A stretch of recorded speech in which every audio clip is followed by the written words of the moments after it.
آج کچھ اہم چیزیں آپ کے سامنے رکھنا چاہتا ہوں. میں کتاب پڑھ رہا تھا امام غزالی رحمۃ اللہ تعالی علیہ کی، اس میں بہت اہم چیزیں آپ نے بیان فرمائی. اللہ کے ناراض ہونے کی نشانیاں کیا ہیں؟ بندہ کیسے پتا کرے کہ اس کا رب اب اس سے راضی ہے یا ناراض ہے؟ یہ بہت اہم چیز ہے میرے عزیزو.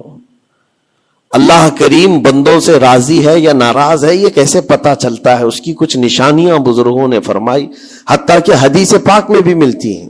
رسول کریم صلی اللہ علیہ وسلم سے بھی پوچھا گیا، اور پھر مولا علی کرم اللہ وجہہ الکریم کے اقوال بھی ہیں. آج ہمیں ان چیزوں کی طرف خاص نظر کرنے کی ضرورت ہے. اگر وہ چیزیں پتہ چل جائے تو ہو سکتا ہے انسان اپنے آپ کی اصلاح کر لے اور اس میدان سے نکل آئے.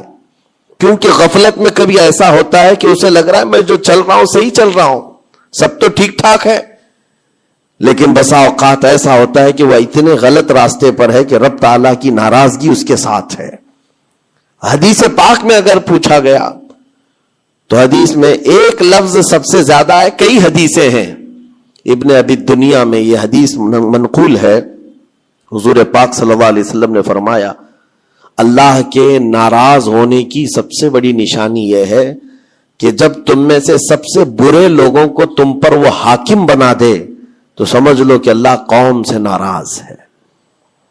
برے لوگ، آج تو یہ تو لوگوں میں زبان زد ہو گیا ہے جملہ کہ حاکم جو ہوتے ہیں وہ گنڈے ہوتے ہیں، موالی ہوتے ہیں، جو سیاست میں جاتے حکومت کرتے ہیں وہ سب کے سب چھٹے ہوئے بدماشوں میں سے آتے ہیں. ایک طرح سے لوگوں میں ایک بات مشہور ہے، اور اس کو تو اب نارملی لیا جا رہا ہے. کوئی اچھا آدمی جاتا بھی ہے تو اس کو پوچھا جاتا ہے تجھے کیا ہو گیا کہ تو اس میدان میں آ گیا. حالانکہ یہ میدان اتنا بدنام ہوا ہے تو اس کو آپ نارملی نہ لیں، بلکہ رسول پاک صلی اللہ علیہ وسلم فرماتے ہیں اللہ کے ناراض ہونے کی یہ نشانی ہے.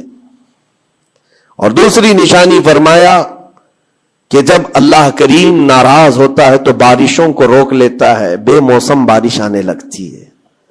اگر بغیر موسم کے الگ الگ انداز سے بارشیں آنے لگ جائیں تو سمجھ لو کہ رب تبارک و تعالیٰ کی غضب کی نشانی ہے اور اس کے ناراضگی کی نشانی. پھر تیسری چیز اسی حدیث میں یہ فرمایا گیا کہ رب تبارک و تعالیٰ لوگوں کے رزق سے برکت ختم کر دیتا ہے، اس کی ناراضگی کی یہ نشانی ہے.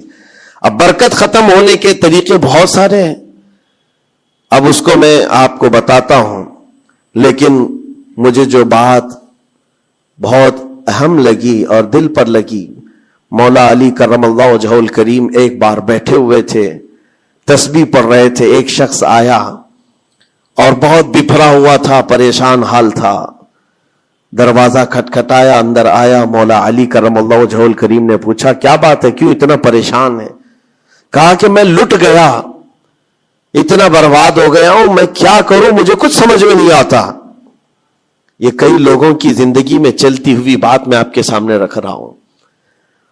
آج سے 14 صدی پہلے یہی سیم مسئلہ لے کر کے آیا جو آج بہتوں کے ساتھ یہ چل رہا ہے. پوچھا آپ نے کیا ہوا ہے؟ کہا اچھا خاصا میرا بزنس چلتا تھا، اچانک رک گیا.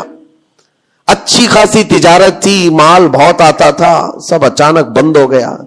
اب تو پوزیشن یہ، حال یہ ہے کہ جس چیز میں ہاتھ لگاتا ہوں نقصان ہی ہوتا ہے. اور اس نے یہ بھی کہا کہ اگر میں سونے کو بھی ہاتھ لگاؤں تو ایسا لگتا ہے مٹی بن جائے گی.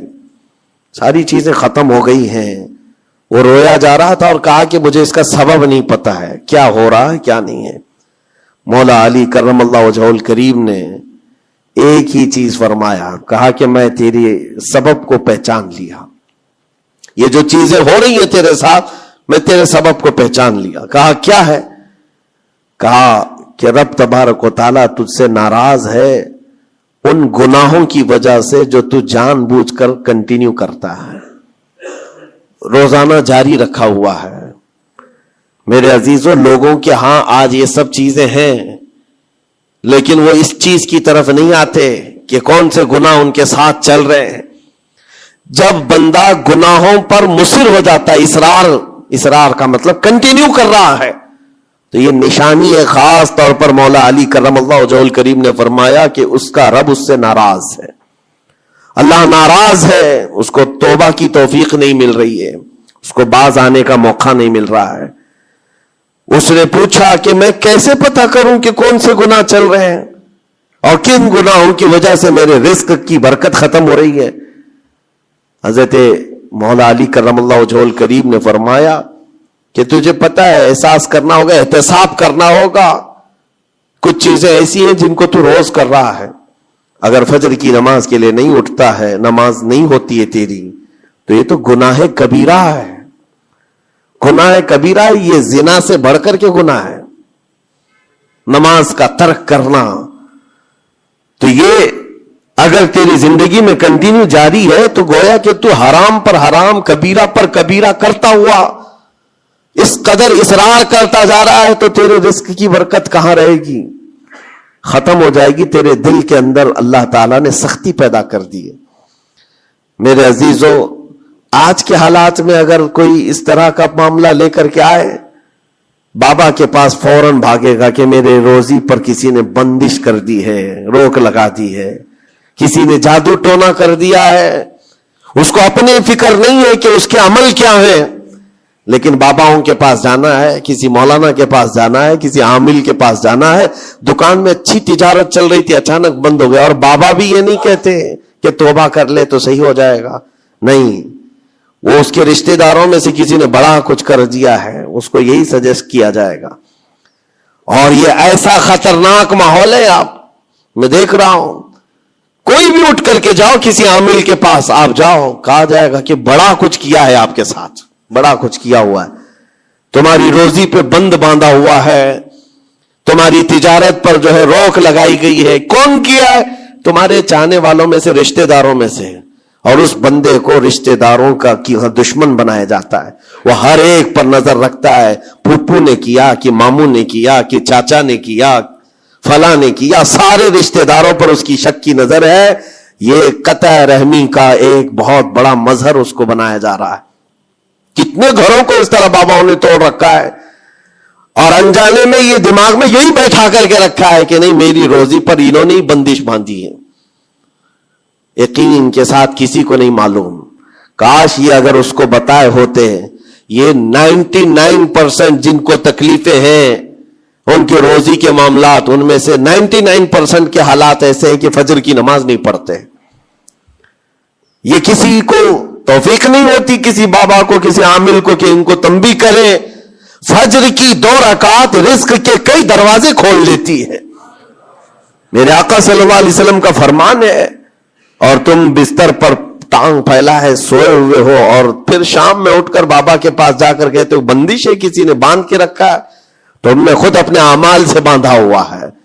اور رب تبارک و تعالیٰ فرماتا ہے سورہ فاطر میں, ما یفتح اللہ للناس من رحمت فلا ممسک لها, اللہ اپنی رحمت سے جس کے لیے دروازے کھولتا ہے کوئی اسے بند نہیں کر سکتا.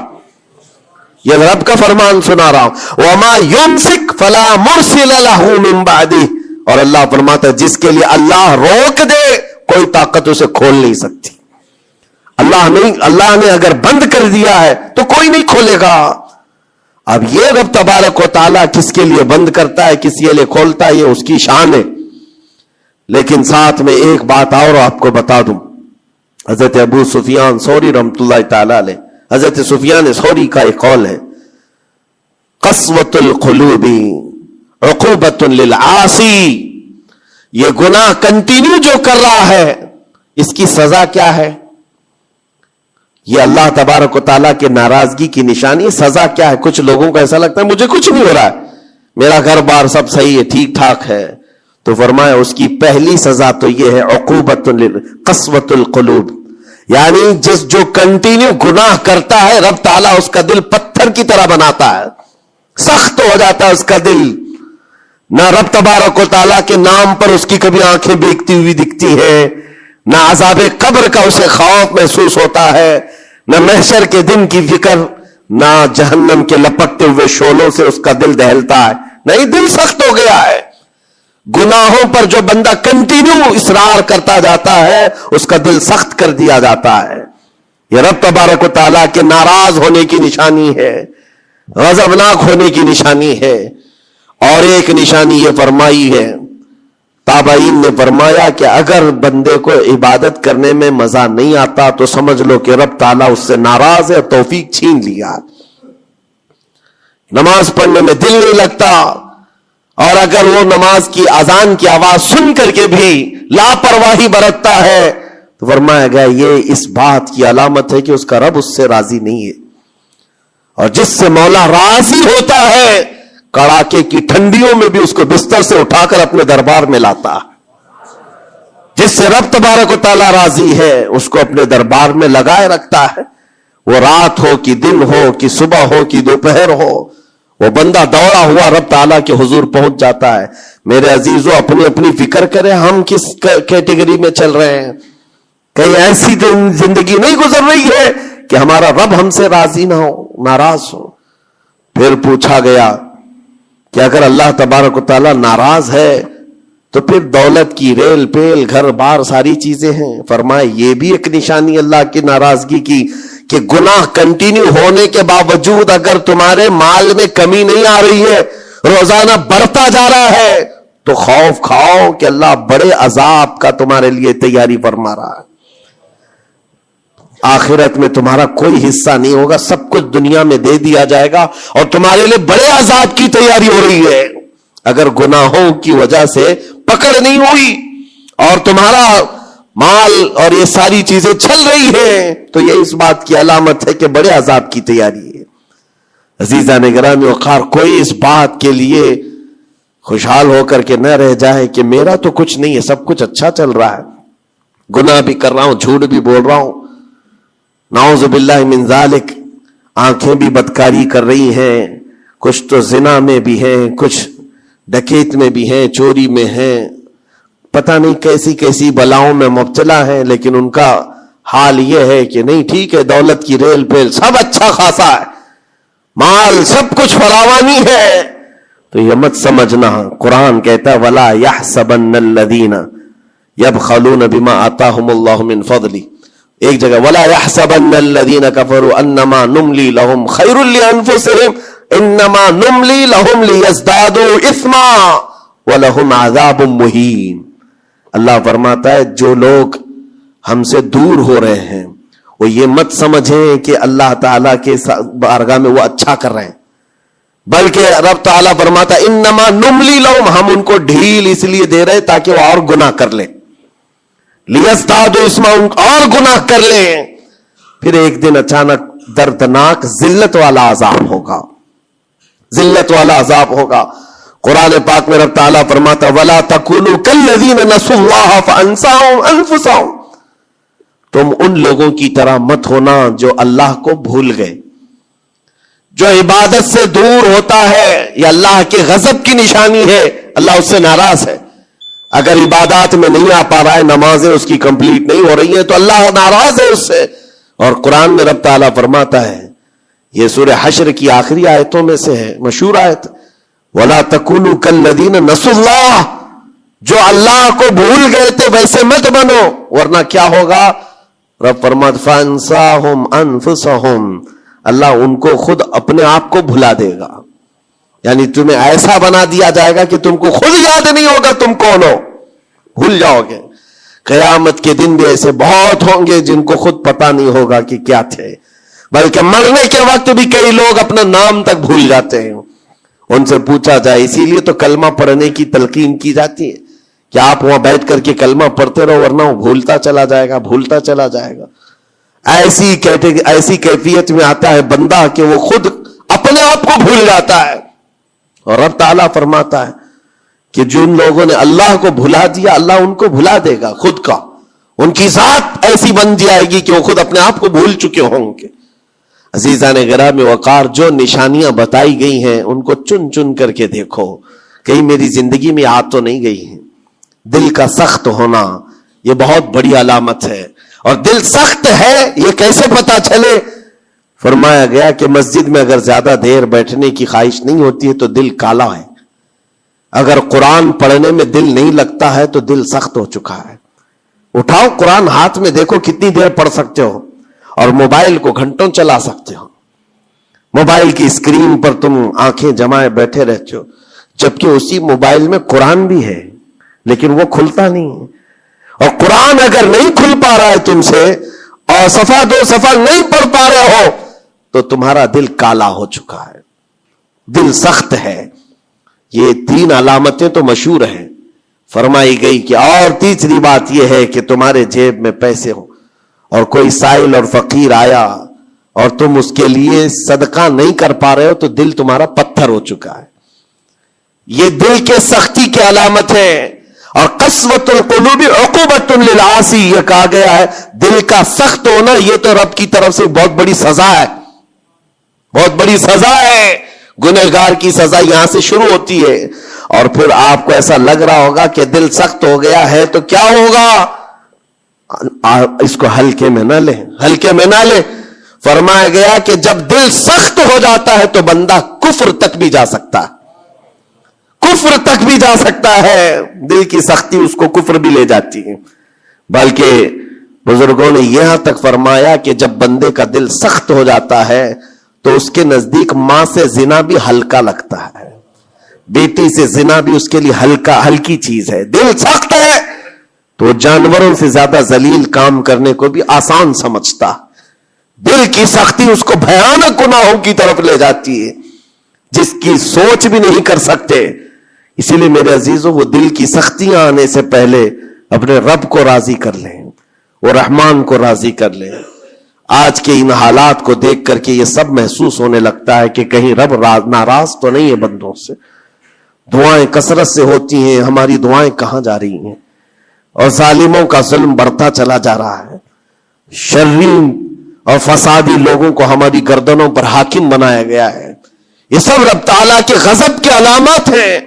اجتماعی توبہ ہو، اور توبہ کا بھی مطلب یہ نہیں ہے کہ دونوں گال پہ ہم تھپڑ مار کر کے نکل جائیں. زندگی پر اس توبہ کے اثرات کا اظہار ہونا چاہیے. آج رات کو توبہ کیا ہے، رب تعالیٰ کے حضور سچی توبہ کیا ہے تو کل اس کی زندگی میں تبدیلی تو آئے. رات بھر توبہ کرتا رہا اور فجر میں سو رہا ہے تو کوئی تبدیلی نہیں آئی. یعنی تم نے دل سے اللہ کی بارگاہ میں توبہ ہی نہیں کیا ہے، نہ ہی تمہارے چال چلن میں کوئی فرق آیا. یہ توبہ نہیں ہے. تھپڑ تو 1000 بار مار لو، اس کو توبہ نہیں کہا جاتا. توبہ عزم مصمم کا نام ہے، اور اللہ تبارک و تعالیٰ کو راضی کرنے والی توبہ وہی ہے جو عزم مصمم کے ساتھ ہوتی ہے. جانتے ہو سیدنا عمر فاروق رضی اللہ تعالیٰ عنہ، ان کا دور وہ ایک ایسے رعب و دبدبے کا دور ہے. ایک شخص ایک دکان سے یا گھر سے شراب کی بوتل لیا اور نکلا باہر. شراب کی بوتل لے کر کے حضرت عمر فاروق رضی اللہ تعالیٰ عنہ راستے پر آ رہے تھے، آپ کی نظر پڑ گئی، اس نے بوتل چھپا لیا. شراب کے ساتھ پکڑا جاتا، ابھی کوڑے بھی مارے جاتے اور ذلیل بھی ہوتا. حضرت عمر جیسے بڑھتے آ گئے، اس کی ہیبت بھی بڑھتی چلی گئی. کیا ہوگا کیا ہوگا، بچ بچا کے نکل جاؤں نہیں، لیکن سیدھے وہ سامنے آ کے کھڑے ہو گئے. کہا کہ کہاں سے؟ کہا یہیں سے آ رہا ہوں. کیا ہے جس کو تم بغل میں چھپائے جا رہے ہو؟ جس چیز کو چھپا رہا تھا اسی چیز کا سوال کیا انہوں نے.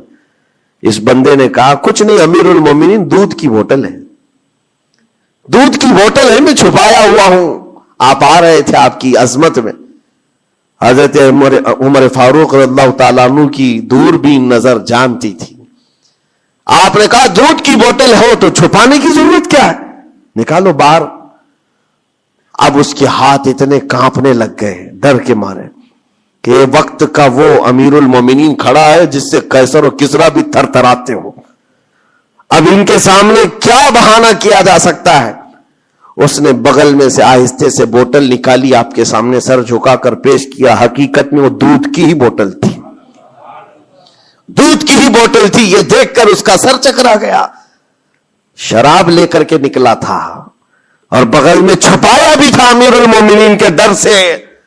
حضرت عمر فاروق نے کہا کہ یہ دودھ کی بوتل ہے تو تیرے اندر اتنا ڈر اور سہم کس بات کا، سچ بتا. رونے لگ گیا، آپ کا دامن پکڑ کر کے کہا امیر المومنین سچ بتاؤں تو شراب کی بوتل لے کے نکلا تھا، لیکن جیسے ہی آپ پر نظر پڑی دل اتنا پسیج گیا، میں اندر سے رحمان کو پکارا، اے رب کریم آج تو عمر کے سامنے میری عزت بچا لے, کبھی ہاتھ نہ لگاؤں گا, شراب کبھی نہیں پیوں گا. دل سے میں نے پکارا, رب تعالیٰ نے میری عزت رکھ لی اور اس شراب کو دودھ میں بدل دیا. میرے عزیزوں, وہ ناراض ہوتا ہے تو جلدی راضی بھی ہوتا ہے, وہ راضی بھی ہوتا ہے. ایسا نہیں ہے کہ مولا تعالیٰ غضبناک ہے تو بندوں کو عذاب میں مبتلا کرے گا. ایک دعا کرو, ایک دعا کرو. رب تبارک و تعالیٰ کی بارگاہ میں جو مجھے بڑی لگی دل کو, جو میں آپ کے سامنے شیئر کر رہا ہوں, کبھی سجدے میں گر کر اس سے مولا سے اتنا کہو کہ اے رب تیرے لیے بندے میرے علاوہ کروڑوں ہیں, میں ایک نہیں ہوں, تیرے تو کروڑوں بندے ہیں, لیکن مولا میرے لیے تو صرف تو ایک ہی ہے. میرے لیے تو صرف ایک ہی ہے جس کے سامنے جھک کر میں مانگ سکتا ہوں. تجھ سے جو منہ چھپاؤں تو کروں کس کے سامنے. رب تبارک و تعالیٰ کو یہ ادا پسند آتی ہے, کیونکہ یہ قرآن پاک میں حضرت عیسیٰ علیہ السلام کے ضمن میں بیان کی گئی ہے. اللہ تعالیٰ نے خود اس کو قرآن میں فرمایا, ان تعذبهم فانہم عبادک وان تغفر لهم فانک انت العزیز الحکیم. عیسیٰ علیہ السلام نے اپنے امتیوں کے لیے اللہ کی بارگاہ میں یہ التجا کی تھی, مولا اگر تو ان کو عذاب دے گا تو تیرے ہی تو بندے ہیں, تیرے ہی تو بندے ہیں, اور اگر بخش دے گا تو تو غالب حکمت والا ہے, تیرے خزانے میں کوئی کمی نہیں ہونے والی ہے. عزیزان گرامی وقار, جن گناہوں پر زندگی گزر رہی ہے اس سے نکل آنا ضروری ہے. آج یا کل موت کا فرشتہ آ جائے گا, کہیں ایسا نہ ہو کہ اسی گناہوں کے دروازے پر ہمیں دستک دی جائے, اور جو بندہ جس حال میں دنیا سے مرتا ہے پھر اسی حال میں اسے اٹھایا نہ جائے, ذلیل لوگوں میں اس کو قیامت کے دن اٹھایا نہ جائے. جانے کی تیاری تو ہونی چاہیے, اور جس طرح سے بھی ممکن ہو سکے توبہ کرو, اپنے اندر سے اور باہر سے صاف ہو جاؤ. اور رب تبارک و تعالیٰ کو راضی کرنے کے لیے توبہ سب سے بڑی چیز ہے, سب سے بڑی چیز ہے. میرا رب فرماتا ہے قرآن پاک میں, لا تقنطوا من رحمت اللہ, اللہ کی رحمت سے مایوس نہ ہو, وہ سارے گناہوں کو معاف کرے گا, بے شک اللہ غفور و رحیم ہے. لیکن آج جو اس کے ناراضگی کی نشانیاں ہیں اپنی زندگی میں ڈھونڈ ڈھونڈ کے نکالو. اگر مجھ سے عبادت نہیں ہو رہی تو میرا رب ناراض ہے مجھ سے, میرے گھر میں تجارت پر روک لگی ہے تو میرا رب ناراض ہے, اور اگر مال و دولت کی کثرت ہے لیکن گناہ مجھ سے نہیں چھوٹ رہے ہیں تو پھر تو اللہ تعالیٰ ایک بڑے عذاب کی تیاری میں ہے. رب تبارک تعالیٰ ایک بڑا عذاب میرے لیے تیار رکھا ہے, بڑا عذاب میرے لیے تیار رکھا ہے. میرے ان گناہوں کی وجہ سے وہ سب کچھ مجھے دنیا میں دے رہا ہے. یہ ڈر کی بات ہے. اللہ تبارک و تعالیٰ کی بارگاہ میں دونوں چیزیں رکھے, اس کی بخشش کی امید بھی اور اس کے پکڑ کا خوف بھی. اور اس خوف اور امید کے بیچ میں جینے کا نام ایمان کی زندگی ہے. اللہ کریم ہم سب کو اس ایمان کی زندگی عطا فرمائے. رب تبارک و تعالی ہم سب کو اپنے غضب سے دور رکھے, اس کی ناراضگی سے ہمیں دور رکھے. اللہ اے رب کریم اس وقت تک ہمیں تو دنیا سے نہ اٹھا جب تک تو ہم سے راضی نہ ہو جا. اے اللہ جب تک تو ہم سے راضی نہ ہو جا, اے اللہ جب تک تو ہم سے راضی نہ ہو جا. وصلی اللہ تعالی علی خیر خلق محمد وآلہ وصحبہ اجمعین, وآخر دعوانا الحمد للہ رب العالمین. السلام علیکم.